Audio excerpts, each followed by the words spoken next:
Hi friends, അപ്പോൾ നമ്മൾ കഴിഞ്ഞ ക്ലാസ്സിൽ 6 ഡിവിഷൻസ് വരെ നമ്മൾ പറഞ്ഞു നിർത്തി അല്ലേ. ഫിസിയോഗ്രഫി എന്ന് വെച്ചാൽ എന്താണ്? ഫിസിയോഗ്രഫി എന്ന് പറഞ്ഞാൽ ഒരു ഏരിയ എടുക്കുമ്പോൾ ആ ഏരിയയിൽ ടൈം, പ്രോസസ്സ്, സ്ട്രക്ചർ, സ്റ്റേജൊക്കെ കൊണ്ടുണ്ടാകുന്ന ഒരു ഔട്ട്കം ആണ് ഫിസിയോഗ്രഫി അല്ലേ. അപ്പോൾ ഇന്ത്യയിൽ എത്ര ഫിസിയോഗ്രഫിക് ഡിവിഷൻസ് ഉണ്ടെന്ന് നമ്മൾ പഠിച്ചു. ഒന്ന് north and north east mountain അല്ലേ. രണ്ടാമത്തേത് നോർത്തേൺ പ്ലെയിൻ. മൂന്നാമത്തേത് പെനിൻസുലാർ പ്ലേറ്റു. നാലാമത്തേത് ഇന്ത്യൻ ഡെസേർട്ട്. അഞ്ചാമത്തേത് കോസ്റ്റൽ പ്ലെയിൻസ്. ആറാമത്തേത് ഐലൻഡ്സ്. അപ്പോൾ ഇത്രയും 6 ഫിസിയോഗ്രഫിക് ഡിവിഷൻസിനെ പറ്റിയിട്ടാണ് നമ്മളിന്ന് പഠിക്കാൻ പോകുന്നത്. എന്തെങ്കിലും ഡൗട്ട് ഉണ്ടെങ്കിൽ കമൻറ്റ് ചെയ്യുക. Okay, so let's start.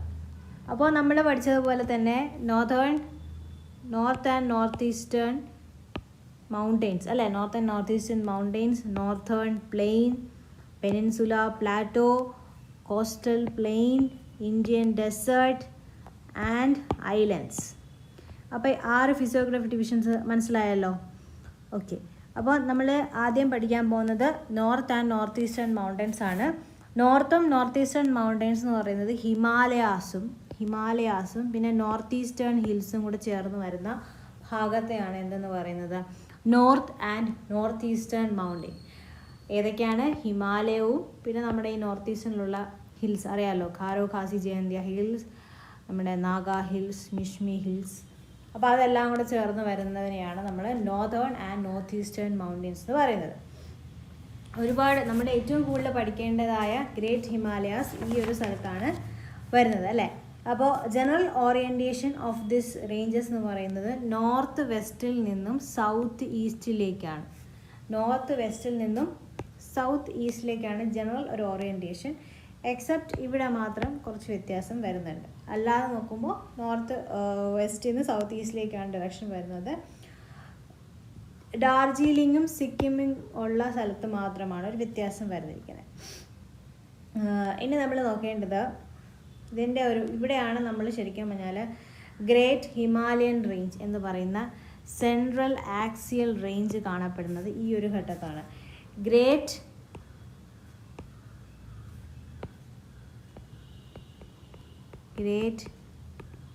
Himalayan range, അല്ലെങ്കിൽ അതിനെ വേറൊരു പേരിട്ട് വിളിക്കാറുണ്ട്, സെൻട്രൽ ആക്സിയൽ റേഞ്ച്.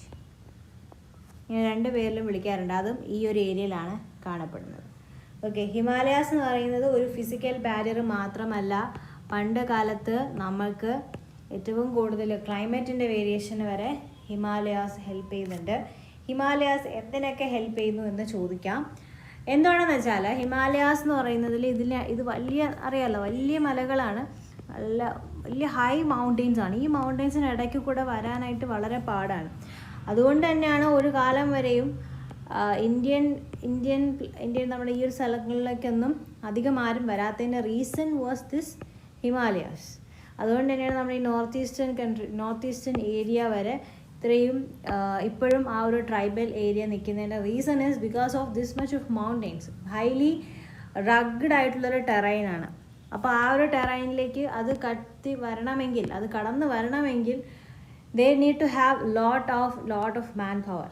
ഓക്കെ, പിന്നെ വരുന്ന കുറച്ച് ഏരിയ എന്ന് പറഞ്ഞാൽ ഇതാണെങ്കിൽ പോലും ഇവിടെയൊക്കെ കുറേ പ്രശ്നങ്ങളുണ്ട്. ഓക്കെ, മൗണ്ടെയിൻസിന് കുറേ ഇഷ്യൂസ് ഉണ്ട്. എനിവേ, നമ്മൾ ഇതിൽ പഠിക്കാൻ പോകുന്നതെന്ന് വെച്ചാൽ എന്താണ് നമ്മൾ ഈ ഒരു റേഞ്ചസിൽ നമ്മൾ കാണപ്പെടുന്നത്, ഇതിൻ്റെ വ്യത്യസ്തതകൾ എന്താണ്, ഇതിൽ നിന്ന് എന്തൊക്കെ ക്വസ്റ്റ്യൻസ് ചോദിക്കാൻ പറ്റും. അപ്പോൾ നമ്മൾ ഹിമാലയൻ റേഞ്ച് നമ്മൾ നോക്കുമ്പോൾ ഹിമാലയൻ റേഞ്ച് പണ്ട് മുതൽക്കേ നമുക്ക് എന്തൊക്കെ ബാരിയേഴ്സാണ് ഇന്ത്യക്ക് കൊണ്ടുവന്നിട്ടുള്ളത് നോക്കാം. ഒന്നാമത്തെ ബാരിയർ എന്ന് പറയുന്നത് it was A cultural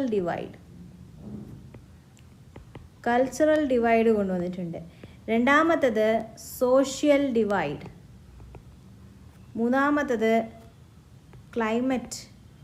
climatic divide അല്ലേ. അപ്പോൾ ഈ കൾച്ചറലായിട്ട് ഒരു വ്യത്യസ്തത ഇന്ത്യക്ക് കൊണ്ടുവരുന്നത് ക്ലൈമറ്റ് പരമായിട്ട് ഞാൻ പറഞ്ഞില്ലേ, നമ്മുടെ ഈ ഹിമാലയാസാണ് നമ്മുടെ ഇവിടെ നിന്ന് വരുന്ന എന്താണ് വിൻഡിനെയൊക്കെ തടഞ്ഞു നിർത്തി മാക്സിമം റെയിൻഫോൾ കൊണ്ടുവരുന്നത് ഹിമാലയാസാണ്. അപ്പോൾ ഈ ഹിമാലയാസ് അതിൻ്റെ അപ്പുറം എന്ന് പറയുന്നത് ഇറ്റ്സ് ലൈക്ക് ഈ ടിബറ്റൊക്കെ ഇവിടെയാണുള്ളത്. അപ്പോൾ ഈ ടിബറ്റിലൊക്കെ പോലും ഒരു മഴ നമ്മൾ കിട്ടുന്ന കണക്ക് ഇന്ത്യയിൽ കിട്ടുന്ന കണക്ക് വേറെ എവിടെയും കിട്ടത്തില്ല. Because of the Himalayas we have a barrier, ഒരു ബാരിയർ പോലെ, ഒരു എന്താ പറയുക, ഒരു ബ്ലോക്ക് പോലെ നിൽക്കുന്നുണ്ട് protecting India from the lot of attack. Even ചൈനയ്ക്ക് പോലും ഇന്ത്യനെ അറ്റാക്ക് ചെയ്യാൻ പറ്റാത്തതിൻ്റെ one of the main reason is the Himalayas. So this is about Himalayas. Climatic, drainage, പിന്നെ ഒരു ഡിവൈഡും കൂടെ ഉണ്ട്, അത് പറയാൻ വിട്ടുപോയി. ഡ്രെയിനേജ് എന്ന് പറയുമ്പോൾ അറിയാമല്ലോ, നമ്മുടെ റിവേഴ്സ്. ഇപ്പോൾ ഇൻഡസ് നമ്മൾ നോക്കുകയാണ്. ഇൻഡസ് ഇവിടെ നിന്നാണ് വരുന്നത്. ഇൻഡസിനെ വരെ നമ്മൾ ഡിവൈഡ് ചെയ്ത് എടുക്കുന്നുണ്ട്. ബ്രഹ്മപുത്ര ഇവിടെ നിന്ന് വന്നിട്ട് ഇവിടെ കൂടെയാണ് കയറുന്നത്. അപ്പോൾ ഈവൻ റിവറിനെ വരെ രണ്ട് സൈഡായിട്ട് ഡിവൈഡ് ചെയ്യുന്നത് ആരാണ്? ഹിമാലയാസാണ്. സോ അതുകൊണ്ടാണ് Himalayas are very much important. ഇനി നമ്മൾ അറിഞ്ഞിരിക്കേണ്ടത് ഹിമാലയാസിനെ നമ്മൾ കുറേതായിട്ട് ഡിവൈഡ് ചെയ്തിട്ടുണ്ട്. അപ്പോൾ ആ ഹിമാലയാസാണ് നമ്മൾ ആദ്യം നോക്കാൻ പോകുന്നത്. സോ ആ ഹിമാലയാസും കൂടെ നമുക്ക് നോക്കിയിട്ട് അടുത്തൊരു സെക്ഷനിലേക്ക് പോകാം. ഹിമാലയാസിനെ നമ്മൾ എത്രയായിട്ട് ഡിവൈഡ് ചെയ്തിട്ടുണ്ട്, എത്രയൊക്കെയാണ് നിങ്ങൾക്ക് അറിയാമായിരിക്കും. ഹിമാലയാസിനെ നമ്മൾ അതിൻ്റെ ജിയോമോർഫോളജിക്കൽ ഫീച്ചർ അനുസരിച്ച് 5 ഡിവൈഡ് ചെയ്തിട്ടുണ്ട്. Kashmir or north western Himalaya, പിന്നെ ഹിമാചൽ ആൻഡ് ഉത്തരാഖണ്ഡ് ഹിമാലയാസ്, ഡാർജിലിംഗ് ഹിമാലയാസ്, ഡാർജിലിംഗ് ആൻഡ് സിക്കിം ഹിമാലയ, അരുണാചൽ ഹിമാലയ, പിന്നെ eastern hills and mountains. So അങ്ങനെ നമ്മൾ 5ആയിട്ടാണ് നമ്മൾ ഹിമാലയാസിനെ തിരിച്ചിരിക്കുന്നത്. നമ്മൾ ഓരോ ഹിമാലയാസിനെ വിധം കടന്ന് പഠിക്കാൻ പോവുകയാണ്. First one is Kashmir Himalayas. So Kashmir ഹിമാലയാസിൻ്റെ പ്രത്യേകത എന്ന് പറയുന്നത് ഇവിടെയാണ് കരക്കോരം, ലഡാക്ക്, സസ്കർ. കണ്ടോ? കരക്കോരം, ലഡാക്ക്, സസ്കർ. നമ്മൾ പഠിക്കുമ്പോൾ ജിയോഗ്രഫി പഠിക്കുമ്പോൾ മാപ്പ് വെച്ച് പഠിക്കുക, അല്ലെങ്കിൽ നിങ്ങൾ മറന്നു പോകും. കരക്കോറം, ലഡാക്ക്, സസ്കർ, ഈ 3 റേഞ്ചും കാണപ്പെടുന്നത് എവിടെയാണ്? കാശ്മീർ ഹിമാലയമാണ്. ഇതെന്ന് പറയുന്നത് ഗ്രേറ്റ് ഹിമാലയാസിനും കരക്കോറം റേഞ്ചിനും ഇടയ്ക്ക് വരുന്ന ഏരിയാസാണ് വരുന്നത്. അപ്പോൾ ഇത് ശരിക്കും ഒരു കോൾഡ് ഡെസേർട്ടാണ്. ഈ ഒരു ഏരിയ എന്ന് പറയുന്നത് കോൾഡ് ഡെസേർട്ടാണ്. കോൾഡ് ഡെസേർട്ട് എന്ന് വെച്ചാൽ സാധാരണ ഡെസേർട്ടിൻ്റെ പ്രത്യേകത എന്താണ്? വെള്ളം കാണില്ല, ലൂസ് മണ്ണാണ്, അതിൽ ചെടികൾ കുറവായിരിക്കും, വെജിറ്റേഷൻ ഇല്ലായിരിക്കും. അതുപോലെ തന്നെയാണ് ഇവിടെ. പക്ഷേ ഇവിടെ നല്ല തണുപ്പായിരിക്കും, പക്ഷേ അവിടെ എന്തുണ്ടാവില്ല? വെജിറ്റേഷൻ ഒട്ടും തന്നെ കാണത്തില്ല. അതുകൊണ്ടാണ് നമ്മൾ അതിനെ കോൾഡ് ഡെസേർട്ട് എന്ന് പറയുന്നത്. അപ്പോൾ ഈ കോൾഡ് ഡെസേർട്ട് എവിടെയാണ് കാണപ്പെടുന്നത് വെച്ചാൽ നിങ്ങൾക്ക് എവിടെയാണെന്ന് പറയണം? കാശ്മീർ അല്ലെങ്കിൽ നോർത്ത് വെസ്റ്റേൺ ഹിമാലയാസിൽ ആണെന്ന് പറയണം. ഇനി അടുത്ത് അറിഞ്ഞിരിക്കേണ്ട കാര്യം എന്ന് പറയുന്നത് ഡാൾ ലേക്ക്. നമ്മുടെ ഫേമസ് ആയ ഒരു ഡാൾ ലേക്ക് ഉണ്ട്. ഡാൾ ലേക്കും കാശ്മീർ ഹിമാലയാസിലാണ് കാണപ്പെടുന്നത്. അതുപോലെ തന്നെ സൗത്ത് ഏഷ്യയിലെ തന്നെ വളരെ ഇമ്പോർട്ടൻറ്റ് ഗ്ലേഷ്യേഴ്സ് ആയ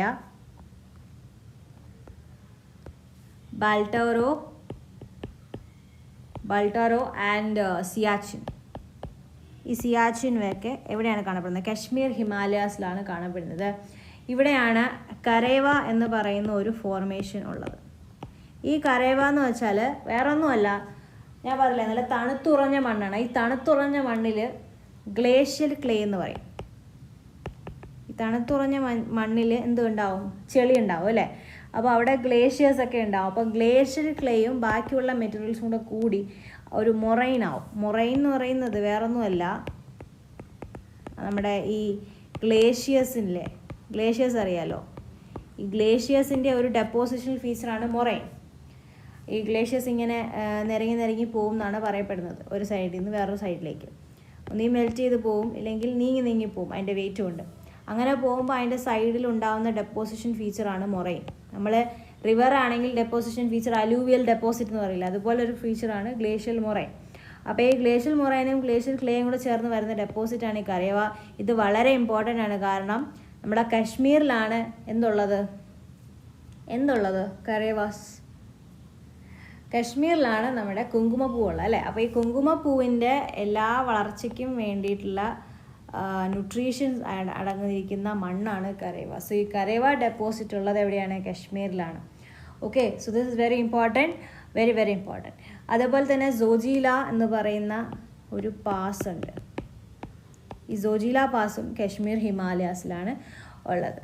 ഇതേപോലെ നമ്മുടെ പോങ്കോങ് സോയും സോ മൊറീരിയും അറിയാമല്ലോ, ഈ ഇടയ്ക്ക് ഇതിലൊക്കെ വന്നതാണ്. പോങ്കോങ് സോയും സോ മൊറീരിയും ഇത് രണ്ടും ഇവിടെയാണുള്ളത്, കശ്മീർ ഹിമാലയാസിലാണുള്ളത്. So that is also you should know. പിന്നെ ഫേമസ് പിൽഗ്രിമേജ് സൈറ്റ്സ് ആയ വൈഷ്ണോ ദേവി, അമർനാഥ് കേവ്, ഷാരാർ ഇ ഷെരീഫ്.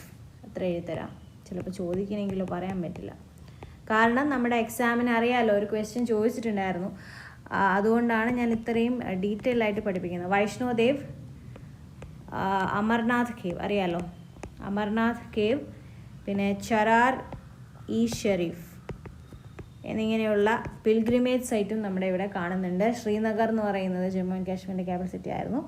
ജലം റിവറിൻ്റെ അഴുകിയാണ് ശ്രീനഗർ വരുന്നത്. ഡാൾ ലേക്ക് എന്ന് പറയുന്നത് ശ്രീനഗറിലാണ്. ജലം ഇസ് ദ വാലി, ജലം in the Valley of Kashmir ഇപ്പോഴും യൂത്ത് സ്റ്റേജിലാണ്. മിയാൻഡറിങ് എന്ന് പറയുന്ന ഒരു ടെൻഡൻസി ഉണ്ട്. യൂത്ത് സ്റ്റേജിൽ മാത്രം കാണപ്പെടുന്ന, വളരെ മെച്യൂർ സ്റ്റേജിൽ മാത്രം കാണപ്പെടുന്ന ടെൻഡൻസിയാണ് മിയാൻഡറിങ്. പക്ഷേ അത് വളരെ യൂത്ത്ഫുള്ളായ ജലമിൽ വരെയുണ്ട്.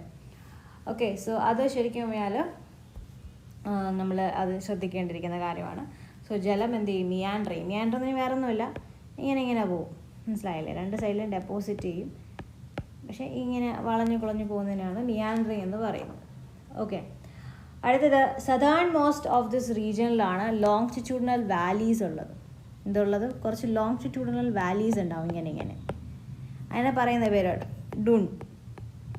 ഓക്കെ, സോ ഡുൺ എന്ന് വെച്ചാൽ എന്താണ്? DUN, ലോങ്റ്റിറ്റ്യൂഡിനൽ വാലീസ് ആണ്. സോ ദിസ് ലോങ്റ്റിറ്റ്യൂഡിനൽ വാലീസിനെയാണ് നമ്മൾ എന്താ പറയുക? ഡുൺ. അങ്ങനെ ഏറ്റവും വലിയ ഡുണ്ണാണ് ഡെറാഡൂൺ അല്ലേ.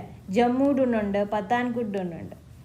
ഇനി നമ്മൾ അറിഞ്ഞിരിക്കേണ്ട കാര്യം ഹിമാചൽ ആൻഡ് ഉത്തരാഖണ്ഡ് ഹിമാലയാസ് ആണ്. അപ്പോൾ നമ്മൾ കാശ്മീർ ഹിമാലയാസ് പഠിച്ചു. ഇനി നമ്മൾ ഹിമാചൽ ആൻഡ് ഉത്തരാഖണ്ഡ് ഹിമാലയാസിലേക്ക് പോവാണ്. അപ്പോൾ ഇത് ശരിക്കും പറഞ്ഞാൽ നമ്മുടെ രവി റിവറും കാളി റിവറും അതിൻ്റെ സൈഡിലായിട്ടാണ് വരുന്നത് കേട്ടോ. ഞാൻ അതിൻ്റെ പ്രത്യേകിച്ച് എടുത്തിട്ടുണ്ട്. കാളി റിവറും രവി റിവറും, കാളി റിവറും രവി റിവറും അതിന് ഇടയ്ക്ക് വരുന്ന ഏരിയ ആണ് ഈ കുമയോൺ ഹിമാലയാസ് എന്നും പറയും. സട്ലജിനും കാളിക്കും ഇടയ്ക്ക് വരുന്നതാണ് കുമയോൺ ഹിമാലയാസ്. ഇൻഡസിനും സട്ലജിനും ഇടയ്ക്ക് വരുന്നതാണ് പഞ്ചാബ് ഹിമാലയാസ്. കാളിക്കും ടീസ്റ്റയ്ക്കും ഇടയ്ക്ക് വരുന്നതാണ് നേപ്പാൾ ഹിമാലയാസ്. ഓക്കെ, ടീസ്റ്റയ്ക്കും ബ്രഹ്മപുത്രയ്ക്കും ഇടയ്ക്ക് വരുന്നതാണ് ആസാം ഹിമാലയ. ഇതാണ് നമ്മുടെ ക്വസ്റ്റ്യൻ പേപ്പറിൽ ഉണ്ടായിരുന്ന ക്വസ്റ്റ്യൻ. ഓക്കെ, സോ ദാറ്റ്സ് അത് എഴുത്തുന്നുള്ളേ ഉള്ളൂ. വേറെ ആരും ഞാനിങ്ങനെ ഒരു ഡയഗ്രാമൊക്കെ തന്ന് പഠിപ്പിക്കുന്ന കണ്ടില്ല, അതുകൊണ്ടാണ് ഞാൻ ഈ ഒരു ഏരിയ എടുത്ത് പഠിപ്പിക്കാമെന്ന് വിചാരിച്ചത്. After all it's my optional. Okay, so അപ്പോൾ നമ്മൾ ഇനി പഠിക്കാൻ പോകുന്നത് ഹിമാചൽ ആൻഡ് ഉത്തരാഖണ്ഡ് ഹിമാലയാസ് ആണ്. ഓക്കെ, അപ്പോൾ ഈ ഹിമാലയയുടെ പ്രത്യേകത, ഹിമാചൽ ആൻഡ് ഉത്തരാഖണ്ഡ് ഹിമാലയാസിൻ്റെ പ്രത്യേകത വേറൊന്നുമല്ല, നമ്മൾ പഠിക്കാൻ പോവുകയാണ്. ഒന്നാമത്തെ കാര്യം എന്ന് പറയുന്നത് രവി റിവർ മുതൽ കാളി റിവർ വരെയാണ് ഇതിൻ്റെ ഒരു ഏരിയ. ഓക്കെ, മോസ്റ്റ് ഇമ്പോർട്ടൻ്റ് ആയിട്ടുള്ള റിവർ സിസ്റ്റം ഇൻഡസും ഗംഗയും ഈ വഴിയാണ് പോകുന്നത്. ഓക്കെ, അതിൽ തന്നെ ഇൻഡസിൻ്റെ ട്രിബ്യൂട്ടറി ആയ ബിയാസ്, രവി ബിയാസ്, സട്ലജ്, ഇവർ മൂന്നുപേരും ഈ ഏരിയയിൽ കൂടെയാണ് പോകുന്നത്. നമ്മൾ റിവറിനെ പറ്റി പ്രത്യേകം പഠിക്കും കേട്ടോ, വേറെ ക്ലാസ് എടുക്കുന്നത്. ഞാൻ ജസ്റ്റ് ഹിമാലയാസിനെ പറ്റി പറയുന്നതുകൊണ്ട് പറഞ്ഞു പോകുന്നതാണ്. അതിൽ തന്നെ northern most part of the Himalayas എന്ന് പറയുന്നത് ലഡാക്കിൻ്റെ കോൾഡ് ഡെസേർട്ട് മുതൽ ഉള്ളതാണ് ഈ ഒരു സംഭവം വരുന്നത്. ഓക്കെ, സോ അത് അത്ര അറിഞ്ഞിരിക്കാം. അതിൽ വേറെ വളരെ ഇമ്പോർട്ടൻ്റ് കാര്യമില്ല. പിന്നെ ഇതിൽ വരുന്നത് ലെസർ ഹിമാലയാസ് ഉണ്ട്. ഓക്കെ,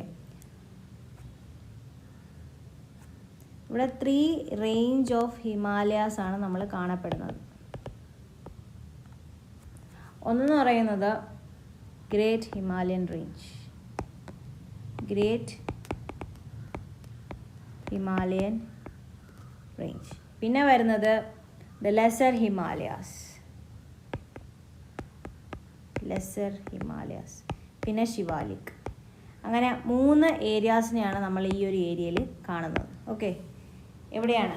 ഉത്തരാഖണ്ഡ് ആൻഡ് ഹിമാചൽ ഹിമാലയാസിൽ കാണുന്ന 3 ഏരിയാസ് ഓഫ് ഹിമാലയാസ് നമ്മൾ കാണുന്നുണ്ട്.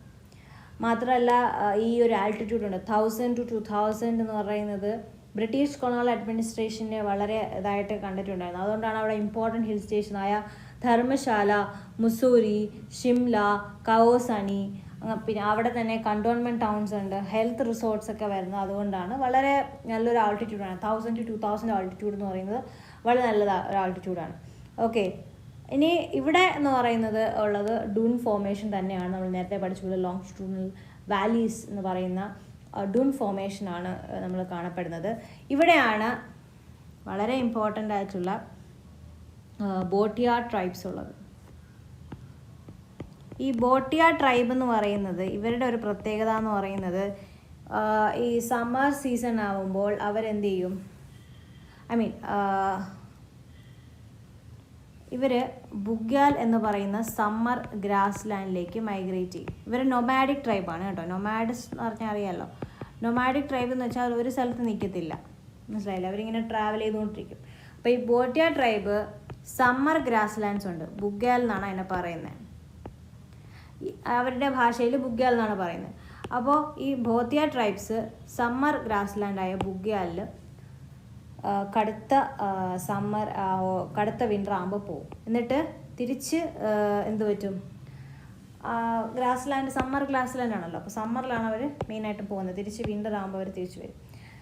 ഈ ഇടയ്ക്ക് നമ്മൾ വളരെ ചർച്ചാ വിഷയമായത് ഈ ബോട്ടിയ ട്രൈബ്സിനെ പറ്റിയിട്ടാണ്. കാരണം ഇവർക്ക് നമ്മുടെ ക്ലൈമറ്റ് ചേഞ്ച് കാരണം ശരിക്കുമുള്ള തണുപ്പ് ഈ സമ്മർ ഗ്രാസ് ലാൻഡിൽ കിട്ടുന്നില്ല എന്ന കാര്യം, അതുപോലെ പ്രതീക്ഷിക്കാത്ത രീതിയിലുള്ള വിൻ്റർ സ്നോഫോളൊക്കെ വരുന്നുണ്ടെന്നൊക്കെ രീതിയിലുള്ള സംഭവം ഉണ്ടായിരുന്നു. സോ എനിവേ ബോട്ടിയ ട്രൈബ് എന്ന് പറയുന്നത് അറിഞ്ഞിരിക്കണം.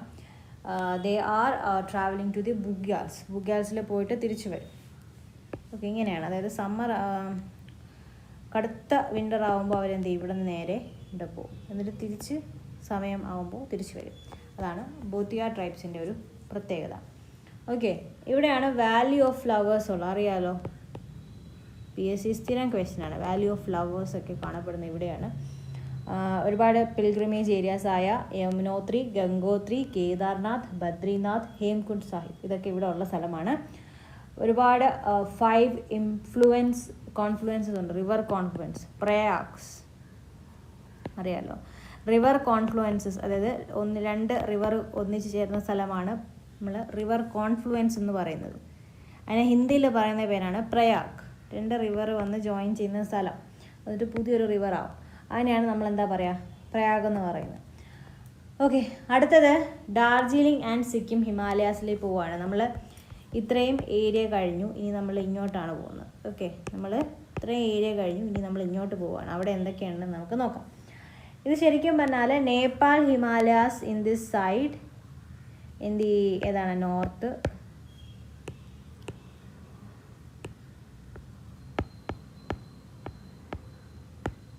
North, south, east, west. So western സൈഡിൽ നേപ്പാൾ ഹിമാലയാസും ഈസ്റ്റേൺ സൈഡിൽ ഭൂട്ടാൻ ഹിമാലയാസും ആണ് വരുന്നത്. ശരിക്കും സ്മോൾ ആണ്, പക്ഷേ ഹിമാലയാസിൻ്റെ വളരെ ഇമ്പോർട്ടൻ്റ് ആയിട്ടൊരു പാർട്ടാണ്.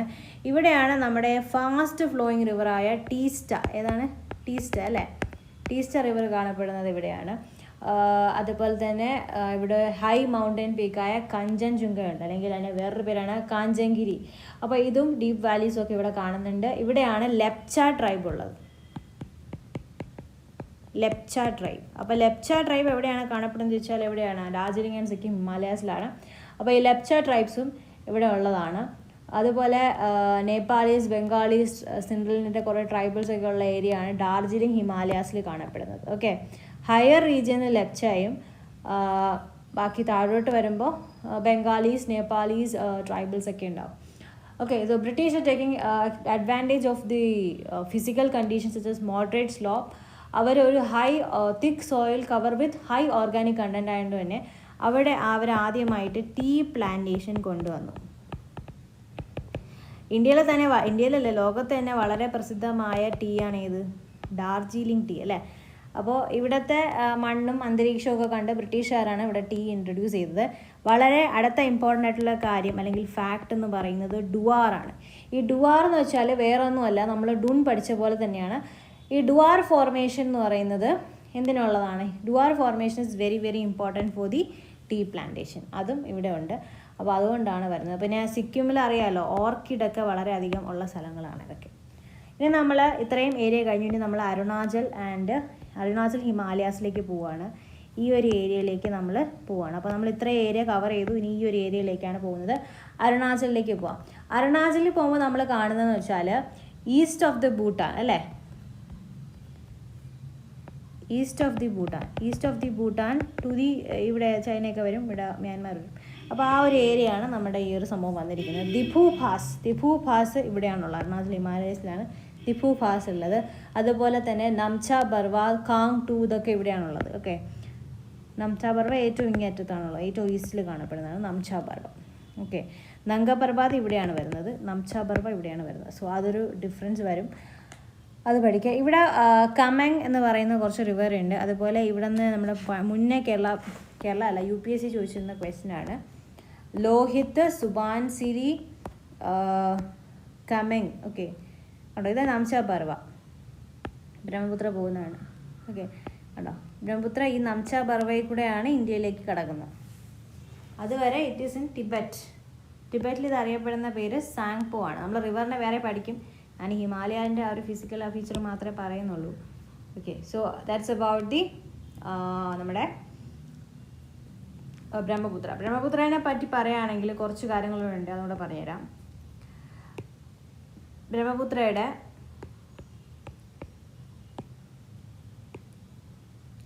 ഇതാണ് ബ്രഹ്മപുത്ര അല്ലേ. ദിബാങ്, ഈ സൈഡിൽ ദിബാങ് എന്ന് പറഞ്ഞ ഒരു റിവറുണ്ട്. ഈ സൈഡിൽ ലോഹിത് എന്ന് പറഞ്ഞ ഒരു റിവറുണ്ട്. അപ്പോൾ ദിബാങ്, ലോഹിത്, ദിബാങ് ഇതെല്ലാം ഈ സൈഡിൽ നിന്ന് ചേർന്ന സാധനങ്ങളാണ്. ദിബാങ്, ദിഹാങ്, ലോഹിത്, സുബാൻസിരി ഇതെല്ലാം ബ്രഹ്മപുത്രയുടെ ട്രിബ്യൂട്ടറീസ് ആണ്. ഇവിടെ ഭയങ്കരമായ നല്ല വെള്ളം ആണുള്ളത്, മീൻസ് നല്ല ഫ്ലോ ഓഫ് വാട്ടറാണ് വരുന്നത്. അപ്പോൾ അതുകൊണ്ട് തന്നെ ഹൈഡ്രോ ഇലക്ട്രിസിറ്റിക്ക് നമുക്ക് ഉപയോഗിക്കാൻ പറ്റുന്ന ഏറ്റവും പൊട്ടൻഷ്യൽ ഉള്ള ഒരു കൺട്രിയാണ്. ഓക്കെ, പൊട്ടൻഷ്യൽ ഉള്ള ഒരു പ്ലേസ് ആണ് ഈ റിവേഴ്സ് എല്ലാം. ഭയങ്കര ഹെവി ഫ്ലോ ആണ്. Okay, so that is the. അതുപോലെ തന്നെ ഇവിടെ കാണപ്പെടുന്ന അറിയാമല്ലോ, ഒരുപാട് ട്രൈബ്സ് ഉണ്ട്. അതിൻ്റെ കുറച്ച് പേര് എഴുതരാം. ഓക്കെ, നിങ്ങൾക്ക് അറിയാമായിരിക്കും. മോൺപ, അഭോർ, മിഷ്മി, നിഷി, നാഗാസ്, അങ്ങനെ ഒരുപാട് ട്രൈബ്സ് ഉണ്ട് ഒരു ഏരിയയാണ്. ഇവിടെയാണ് നമ്മളെ ജമ്മിങ് കൾട്ടിവേഷൻ അറിയാമല്ലോ. ജമ്മിങ് എന്ന് വെച്ചാൽ വേറെ ഒന്നുമല്ല, കാട് വെട്ടിത്തെളിക്കും, വീണ്ടും കാട് വെട്ടിത്തെളിക്കും, അതിന് തിരിച്ചു വരുന്ന നേരത്തെ അവർ സ്ലാഷ് ആൻഡ് ബേൺ കൾട്ടിവേഷൻ എന്നാണ് പറയുന്നത്. ഓക്കെ, കാട് വെട്ടിത്തെളിച്ചിട്ട് പോവുക, അതിൽ നിന്നുള്ള കാര്യങ്ങൾ ചെയ്യാന്നുള്ള സംഭവമാണ് ഈ ജമ്മിങ് കൾട്ടിവേഷൻ വഴി ചെയ്യുന്നത്. അതിന് വേറൊരു പേരുമുണ്ട്, സ്ലാഷ് ആൻഡ് ബേൺ. കാട് വെട്ടിത്തെളിക്കുക, അത് കത്തിച്ചിട്ട് വീണ്ടും അവിടെ കൃഷി ചെയ്യുക, ആ രീതിയിലാണ് പോകുന്നത്. അതുകൊണ്ട് തന്നെ ഒരുപാട് ഏരിയാസിൽ പോയിട്ടുണ്ട്. പക്ഷെ എന്നിരുന്നാൽ പോലും ഈ ഒരു ഏരിയയിൽ നമ്മുടെ റിസർച്ചൊക്കെ ചെയ്യുന്ന ആൾക്കാർ പറയുന്നത് വളരെ നല്ലതാണ് എന്നുള്ളതാണ്. പക്ഷെ നമ്മളൊക്കെ വളരെ രീതിയിൽ എന്ത് ചെയ്യുന്നുണ്ട്, തന്നെ തടയുന്നുണ്ട്. അത് ആ ഒരു ട്രൈബിൻ്റെ ഒരു പ്രാക്ടീസാണ് ജമ്മിങ്. ഓക്കെ, ജമ്മിങ് എന്നാണ് എന്നെ പറയുന്നത്, സ്ലാഷ് ആൻഡ് ബേൺ കൾട്ടിവേഷൻ. ഇനി നമ്മൾ പോകാൻ പോകുന്നത് ഈസ്റ്റേൺ ഹിൽസിലേക്കാണ്. നിങ്ങൾക്ക് എല്ലാവർക്കും അറിയാം, ഗാരോ ഖാസി ജയന്തിയ അല്ലേ. ഗാരോ ഖാസി ജയന്തിയ, പട്കായിബം, നാഗ ഹിൽസ്, മിസോ ഹിൽസ്. പട്കായിബം, നാഗ ഹിൽസ്, മിസോ ഹിൽസ്, ഇത്രയുമാണ് നമ്മൾ ആ മൗണ്ടെയ്ൻസിൽ ഉൾപ്പെടുത്തുന്നത്. ഇതൊക്കെ മിസോയിൽ ലുഷായ് ഹിൽസ് എന്നൊക്കെ പറയുന്നതിന് മണിപ്പൂരിലുള്ളതാണ്. ഇതൊരു നോർത്ത് സൗത്ത് ഡിറക്ഷനിലും ഈസ്റ്റ് ടു വെസ്റ്റ് ഡിറക്ഷനിലൊക്കെയാണ് വരുന്നത്, നിങ്ങൾക്ക് അറിയാം, അത് ചോദിക്കില്ല. ഇവിടെയും ജം കൾട്ടിവേഷനാണ് ചെയ്യുന്നത്. ബറാക്ക് എന്ന് പറഞ്ഞൊരു റിവറുണ്ട്. നമ്മുടെ ബ്രഹ്മപുത്രൻ്റെ ട്രിബ്യൂട്ടറിയാണ്. ബറാക്ക് റിവറും ഇതിലൊരു ഇമ്പോർട്ടൻ്റ് ആയിട്ടുള്ളൊരു സംഭവമാണ്. Okay, Barack river. അതേപോലെ തന്നെ മിസോറാമിൻ്റെ വേറെ ഒരു പേരാണ് മൊലാസിസ് ബേസിൻ. സോ മിസോറാമിൻ്റെ വേറൊരു ടൈപ്പ് ഓഫ് പേരാണ് മൊലാസിസ് ബേസിൻ. അത് ഒരുപാട് സോഫ്റ്റ് അൺകൺസോളിഡേറ്റഡ് ഡെപ്പോസിറ്റ്സ് കൊണ്ട് ഉണ്ടാക്കിയിരിക്കുന്നത് കൊണ്ടാണ് മൊലാസിസ് ബേസിൻ എന്ന് പറയുന്നത്. Most of the reverse of Nagaland എന്ന് പറയുന്നത് ബ്രഹ്മപുത്രയുടെ ട്രിബ്യൂട്ടറിയാണ്. അതേപോലെ തന്നെ ഇവിടെ അറിഞ്ഞിരിക്കേണ്ട ഒരു കാര്യമുണ്ട്, ബറാക്ക് റിവർ ഉണ്ട്. ഈ ബറാക്ക് റിവർ എന്ന് പറയുന്നത് നമ്മുടെ മേഘ്നയുടെ ട്രിബ്യൂട്ടറിയാണ്. ഓക്കെ, ഈ മേഘ്ന എന്ന് പറയുന്നത് ചിന്തുവിൻ്റെ ട്രിബ്യൂട്ടറിയാണ്. ഈ ചിന്തുവിൻ എന്ന് പറയുന്നത് മ്യാൻമാറിലെ ഇറാവാഡി എന്ന് പറഞ്ഞൊരു റിവറിൻ്റെ ട്രിബ്യൂട്ടറിയാണ്. മനസ്സിലായോ? സോ അതിങ്ങനെയാണ് പോകുന്നത്, ബറാക്ക് ടു മേഘ്ന, മേഘ്ന ടു ചിന്തുവിൻ, ചിന്തുവിൻ ടു ഇറാവാഡി. ഇത് ഇമ്പോർട്ടൻ്റ് ആണ്. ഇത് പല ചാനൽസും ഒന്നും പറഞ്ഞു തരത്തില്ല, കാരണം ഇത് NCERT പറയുന്ന കാര്യം ഇങ്ങനെ പറഞ്ഞു തരാൻ എനിക്ക് മാത്രമേ പറ്റുള്ളൂ. Okay, so that's A difference. So നമ്മൾ മൗണ്ടെയ്ൻസ് പഠിച്ച് തീർന്നിരിക്കുകയാണ്. സോ ഇതേപോലെ ആയിരിക്കും നമ്മൾ പ്ലെയിൻസും പഠിക്കാൻ പോകുന്നത്. നോട്ട്സ് വേറെ ഒന്നുമില്ല, ഞാൻ നിങ്ങൾക്ക് ആ NCERT തന്നിരിക്കുന്ന നോട്ട് തന്നെ അങ്ങ് നോക്കി പഠിച്ചിരുന്നാൽ മതി. ഞാൻ നിങ്ങൾക്ക് ഒരുപാട് ഷെയർ ചെയ്തിട്ടുണ്ട്, മലയാളവും ഇംഗ്ലീഷും ഒക്കെ ഷെയർ ചെയ്തിട്ടുണ്ട്. ഇനി ഹിന്ദി വേണമെങ്കിൽ ഹിന്ദിയിൽ ഞാൻ ഷെയർ ചെയ്ത് തരാം. ഓക്കെ, സോ ആ നോട്ട്സ് പഠിക്കുക. അതിൻ്റെ കൂടെ ഈ വീഡിയോ ക്ലാസ്സൂടെ കാണുകയാണെങ്കിൽ നിങ്ങൾ ജിയോഗ്രഫിയിൽ നല്ല മാർക്ക് വാങ്ങാൻ സാധിക്കുന്നതാണ്. ഡൗട്ട്സ് ഉണ്ടെങ്കിൽ ഉറപ്പായിട്ടും ചോദിക്കുക. ജിയോഗ്രഫിയിൽ ഡൗട്ട് വരും.